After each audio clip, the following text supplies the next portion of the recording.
Welcome to the Business Technology Podcast, where we simplify tech for business owners who don't have time to waste. I'm Scott. And I'm Alec. Every week, we break down practical tools, smart strategies, and real-world stories that help your business work better. Let's dive into today's episode. So in today's episode of the Business Technology Podcast, we want to talk about what is an MSP. An MSP is a managed service provider. It's kind of like an outsourced IT for your business. So instead of hiring a full-time IT person or team, you pay a fixed monthly fee to a company like ITS that handles all your tech needs behind the scenes. So most of these MSPs do take a proactive approach. A lot of business owners I've spoken with have a version of IT that we call the break fix. So when something's broken, we call our IT person, they come and fix it. The second sort of way to go about that, the proactive approach, is what a managed service provider tries to position themselves as. And the third tier is really what we've sort of tried to evolve into, which is sort of a managed IT department.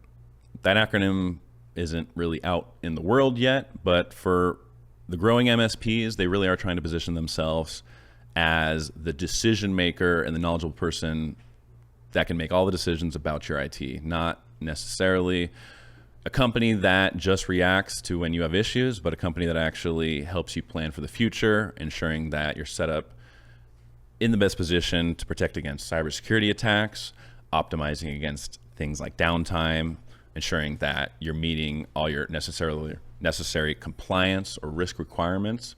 And that can lead to a lot of cost savings as well, whether it's cheaper cybersecurity insurance plans, obviously less risk from things like ransomware attack, which would be a great dollar sum all at once. And if you can understand what these risks are for your business associated with technology, you may have a better, I guess, motivation to find a local managed service provider in your area. So let's talk about some of the things that a managed service provider typically handles. So obviously it's the day-to-day tech support for your team. When they can't print, an email's missing, files are gone, who do they call when things are broken, right? Sometimes it's someone in-house. Sometimes it's someone who's just really skilled with technology and they have to keep inundating that person with more and more requests so they can't focus on their job. They're helping someone fix the printer issue again. That's a big reason why people want to go and find an outsourced help desk team. The way that they're able to do that is they install an agent, which is a little piece of monitoring software that allows that managed service provider to remote into that person's desktop or that server and actually fix it remotely. They'll typically call, they'll work with you over the phone, they'll let you know, hey, we're going to remote in, and they'll go in and fix it, or they can push the script on the back end that's going to solve that issue. But really what that means for the business owner is that you have your IT team ready to go at a moment's notice. They can monitor your systems as well as jump in and help fix them right away. So for businesses where using your technology is critical and you need a fast response, you need access to that email given right away, you need that new user set up, a managed service provider is going to be there to help ensure that you get that done in a timely manner. What else do they help with? Things like cybersecurity. In our world, that means antivirus, that means employee training, that means firewall, the list goes on. But to the business owner, they need to understand that cybersecurity is a layered approach, kind of like an onion. And that last layer, that last line of defense is that human firewall, and creating a culture in your business that focuses on cybersecurity and has good hygiene for what the risks are associated with using machines is important to build for your business. So we'll get into those later topics, but a managed service provider is going to be the one that helps you understand how your business is positioned against these types of threats, things like risk, or are you guys using the tools in the most efficient way possible? Now, if I'm a business owner and I've been in business for 5 years, 10 years, and the ball's already rolling, is it too late for me to speak with a new service provider, or when is the ideal time to speak with an MSP? Is there an ideal time? That's a great question. Really any time is a great time to deal with an MSP. So if you've been in business for 5 years or even 25 years, you may have been able to get by with the systems that you've sort of built off and the prior knowledge, and you have just enough people who understand how the system is cobbled together, whether you have an on-site server, email security. You may have some domains where you're paying for your obviously website hosting, a couple of other different topics, but who understands it all in your business? If that person's no longer with the company because you've been around for 25 years and the person that set that up is no longer there, that could definitely put you at risk. But one thing we've also seen is business owners who are starting a brand new business. So this is the best time to actually start with an MSP because you're going to be set up with a template for success for the future. If you can create a process and procedure for things like onboarding and offboarding employees, things like company policy, things about company policies use in AI, or how do you store company data securely. If you can create a roadmap for that business right off the bat, they're going to have the most success because they're going to have the least vulnerabilities. They're going to have someone like an IT professional with a combined years.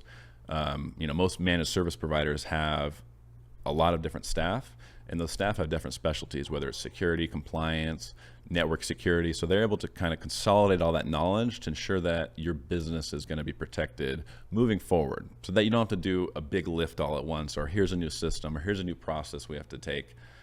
When a business is assessing whether to partner with a managed service provider, there may be some big changes that have to happen.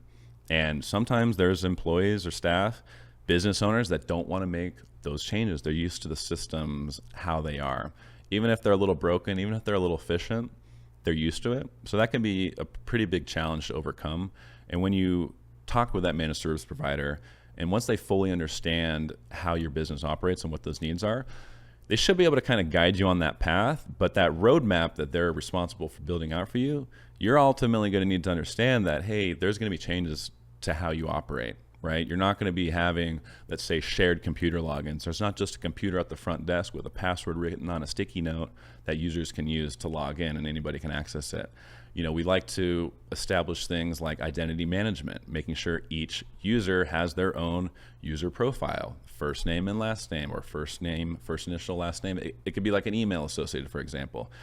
A lot of businesses will find just want to have lots of shared email inboxes. So if you're listening to this and right now you have multiple users sharing access to one inbox, that's a huge red flag. You want to be able to track who's accessing what, and when we enforce things like multi-factor authentication, which most users are aware of right now. People listening to this podcast, that's where you get a text to your phone or you get a code sent to your email when you log in, and that way they can ensure a little bit better that, hey, this is generally you trying to log in. If you have multiple people using that and they're all sharing the same, let's say cell phone, sending a code, that could be inefficient processes. So if any of those things sound like you would definitely consider reaching out with us. So I want to talk about a couple more things that an MSP typically handles for your business. One thing is going to be data backups and disaster recovery planning. So you probably have sensitive customer data. You may have proprietary information for your business. You may have inventory, the list goes on of what sort of digital information you're keeping, making sure that you have a backup plan for that, right? If that backup plan fails, what do you do, right? If there is an actual disaster where you come in on Monday morning and no one can access the system and you guys can't work, is there a plan in place? Is there a formal written guide that you can go to and pull off the shelf and say, hey, we got hit with a ransomware attack. What do we do now? If you don't have one, you may want to consider finding a partner to help you generate one.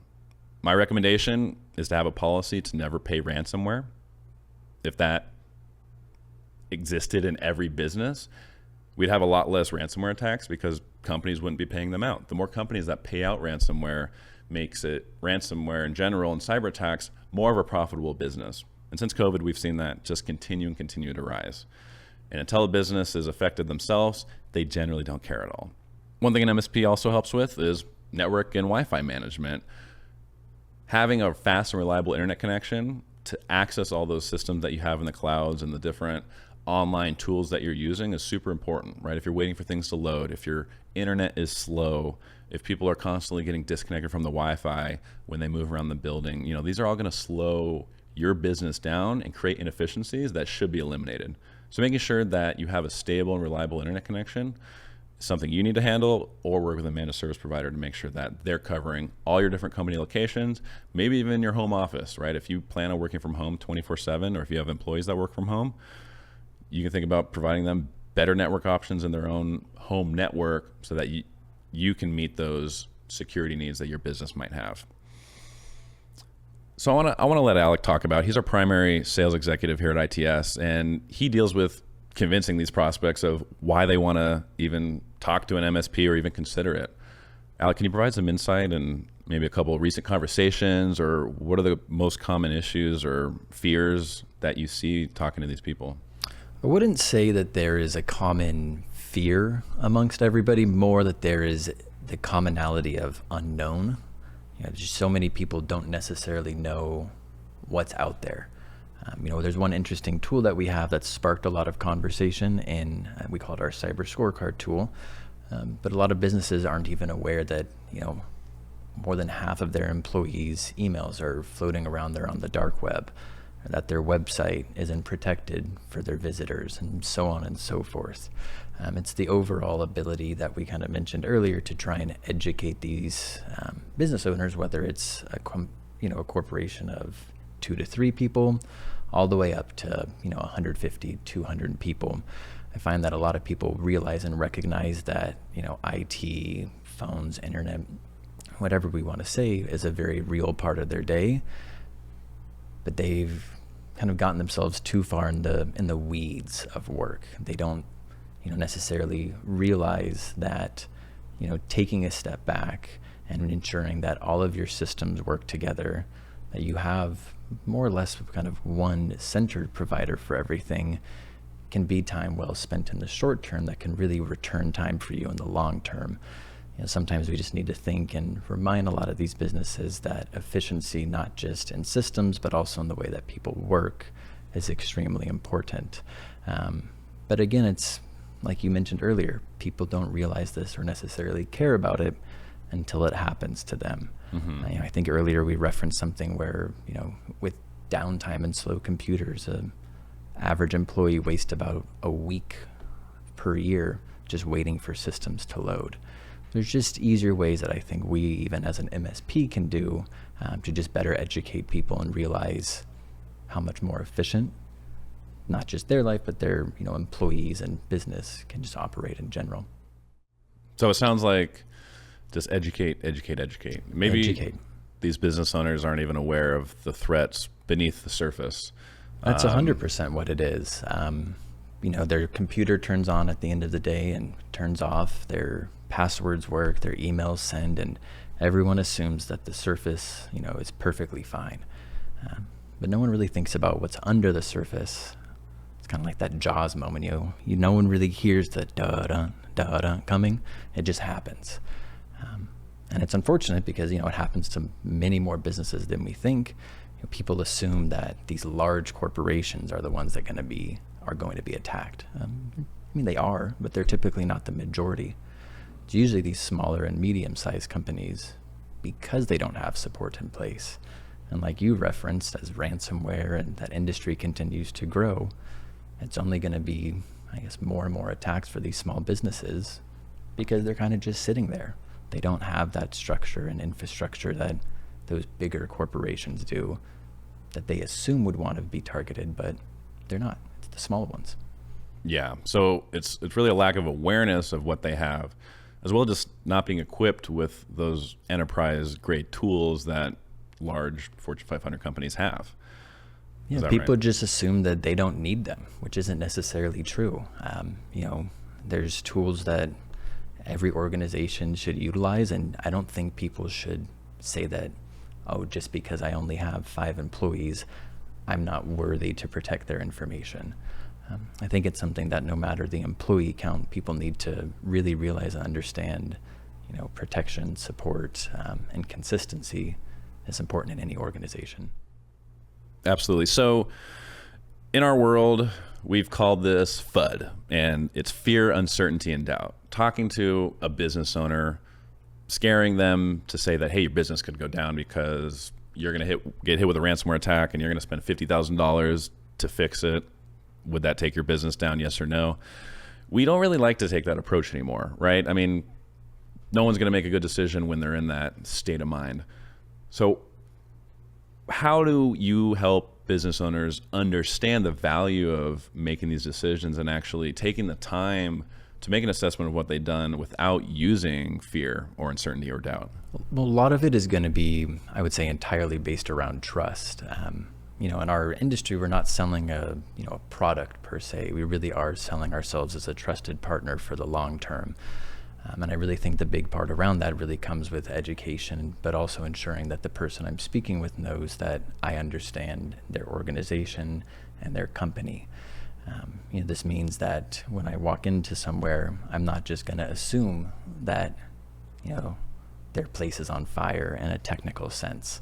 I found that assuming kind of leads to, everyone knows the saying of assumptions, but assuming doesn't lead to anything good.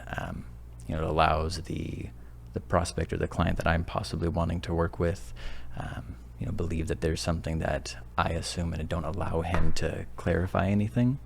And it also means for me that I don't want the prospect or the client to assume anything about me that I haven't necessarily, laid out clearly and intentionally. The reason I say this is leading with curiosity and ensuring that you don't assume something that hasn't been shared or told, I think is really important. So ensuring that you kind of have that childlike curiosity of, well, what's going wrong? Why are you talking to someone who works for an MSP today? Why haven't you addressed this before? And curiosity really does lead, a much farther way. And at the end of the day, organizations may recognize that there may need to be a time for change, but it might not be today. So that's why it's really important that you're building that relationship from the get-go, because, we speak today, but 6 months from now, that same organization is finally ready to move forward. But between those 6 months, it's just a lot of education. You show up, you just try to present a face, because we're selling ourselves as a partner for them for the long term. And if we can show a face to the name and who's going to remember and recognize them, then I think that goes a much longer way. We don't want to put ourselves in a space of commodity per se, where someone just looks at us and they go, oh, we just called them because we need the computer to turn back on. There's, I think, a greater sense of value in actually leading somewhere for the future and partnering with someone strategically, not just, like you mentioned, like a break fix type style. So a good MSP, it sounds like, is going to come in and really try to understand the needs of your business. They will typically have a lot of IT experience and know what the typical pain points are and how people run into frustrations with their technology. But like we do at ITS, we want to make sure that the approach is to understand your business and not be a commodity. So the managed service provider that you choose to partner with, they should be doing a ton of interview questions on what your business is, how it works, what the needs are, where do you want to be in 5 years, really taking that partner level approach and not just taking a reactionary approach. Yeah, it goes back to education, like we said earlier. It's just as important for us to educate the client, but the client needs to educate us on their business as well. The two need to work together. What makes a good MSP? For us, obviously, quick response times. You want a company that can respond 24/7, quickly fix that company issue, especially if it's affecting all users or if it's the CEO or someone important. They need to get that email out. They need to get that PDF sent to the lawyer, whatever it might be. That contract needs to go to the customer. If you don't have a company that can respond quickly and has a team that's available, that's going to probably hurt you. So what else makes a good MSP is having a clear scope of work and a contract. So having a clear outline of what's included in that support and what's not included is going to be better for your organization in the long run, so that your employees know, hey, these are the things I can go to ITS or your IT company to get support on. If they don't know what they can get help on also, they're not going to ask for help. And having multiple ways to get help, whether they can call, email, submit a ticket through a portal, you want to have flexible options for your different employees, because there's different types of personalities and different levels of comfort with technology. But another part of what makes an MSP stand out above the rest is making sure that they are meeting with your team regularly to help provide an overview and insight into your technology, really acting, like I said, as a managed IT department. Think of your MSP as your IT director, ensuring that all your technologies meeting the needs of the business, they understand the business, they have a vested stake in the business, and you can trust them to roll out and make the necessary decisions to keep moving forward in the technology front. one thing that makes a good MSP is a company that doesn't react to problems, but they try to prevent them in the first place. So a company that, let's say, enforces all the multi-factor authentication for users, ensures that every employee at your company has done their mandatory security awareness training. We've seen so many companies try to do security training for their employees, like how to spot a phishing email. Here's what to do if you think you've got hit with a ransomware. Education is something that most people just don't want to do. They don't have the time for it. They're super busy. So if your MSP is not calling all your employees at your business and telling them to finish their training, they're not doing something right, or they're doing something wrong. If they're asking you as the business owner to go ask all your employees to finish their training, that's not right. You're too busy. Like we said, you should be focused on what's going to help your business grow, while the MSP focuses on everything else and all those different layers. So we're kind of wrapping up to the end of what an MSP is. Would you add anything to the business owner out there listening before they go out there and decide for themselves if they want to work with an MSP? Is there anything else that they should think about? They should think about, not necessarily. I would say primarily the thing that they should go about and do is, if you're noticing areas of inefficiencies, things that maybe used to work a little bit faster that are becoming a little bit more bogged down, whether that be in the support time, applications loading, etc. Just find a couple MSPs that are local to you. Localized support, I feel, is a lot better than international support. So if you can find just a couple of places, usually a 10-15 minute conversation with them can shed a lot of light, and just start there. Again, that 10-15 minute conversation usually goes a long way. And like I referred to earlier, if one went well, then at least you have it in your back pocket for the months or year down the road when you do decide that something may need to move forward. Absolutely. Yeah, I would recommend as well, back that up, work with someone local. If they're nationwide, you may not be getting the same level of support. If you can have the same technician troubleshooting your device be the same technician that shows up in person, there can be a lot of trust and familiarity, and you feel that partnership a lot better. You really can understand that, hey, this MSP cares about me. They show up, not just with a box of donuts, but hey, with a new set of workstations, and I can breathe easy knowing that everything's going to be set up and protected in the background. We provide them consistency in their work environment, but also consistency in the people that they're going to be speaking to and working with on our end as well. Okay. So if you think you have some of these IT issues, just go on Google and look up IT support near me and see who pops up. And, if you're local to our area, we're hoping that ITS can help you. But for all the other businesses out there, there's thousands and thousands of managed service providers that are looking forward to partnering with you and getting your business set up for success in the future. So that's it for today's episode of the Business Technology Podcast. Our goal is simple: to be your go-to resource for all things business technology. If you have any questions, leave them in the comments. You can also find us on Apple Podcasts, Spotify, and YouTube. If you'd like more information about ITS, you can find us on Instagram at ITS Telecom, or you can find us on LinkedIn at Integrated Telemanagement Services. Both are linked in the show notes. Thanks for listening, and we'll catch you on a later episode.